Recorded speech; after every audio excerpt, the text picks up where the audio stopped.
Late one summer night in the mid-90s, Edward was making his way home from a house party. When he reached the old railway gate to Church View, he didn't hesitate. He'd taken the shortcut through the tracks in the cemetery numerous times before. The air was still and warm, and under the pale silver glow of a crescent moon, the world felt quiet, almost too quiet. As he walked further up the tracks, he approached a familiar landmark, an old abandoned train carriage. Usually just a rusted relic of the past, today it looked dark and looming. There, silhouetted behind the dark red crescent, was a figure of a man standing on top of the carriage. He didn't move, he didn't speak, he just stood there watching. Edward felt his pulse quicken. Keeping his eyes fixed on the path ahead, he broke into a fast walk, desperate to reach the cemetery entrance and to the safety of home.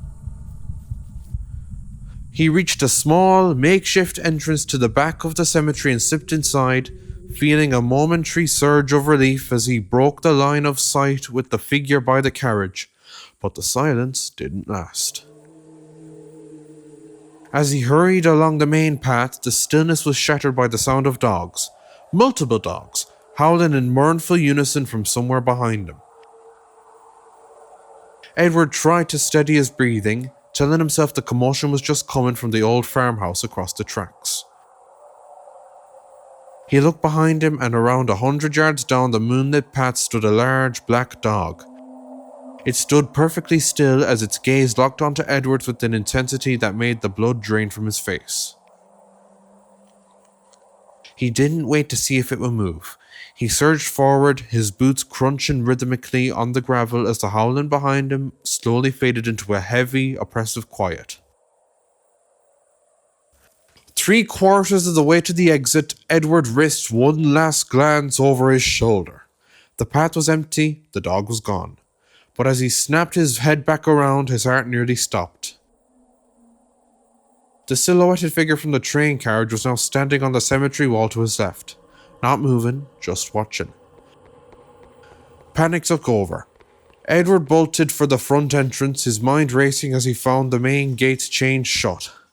And as the walls felt like they were closing in, he spotted the small side gate hanging ajar. He burst through it and collapsed onto the pavement, gasping for air. He thought he was safe until he heard it. The unmistakable sound of footsteps running toward the gate from inside the cemetery, accompanied by a fresh explosion of howling.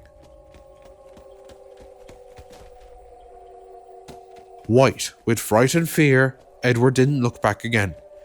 He ran, and he didn't stop until he reached the safety of his own front door.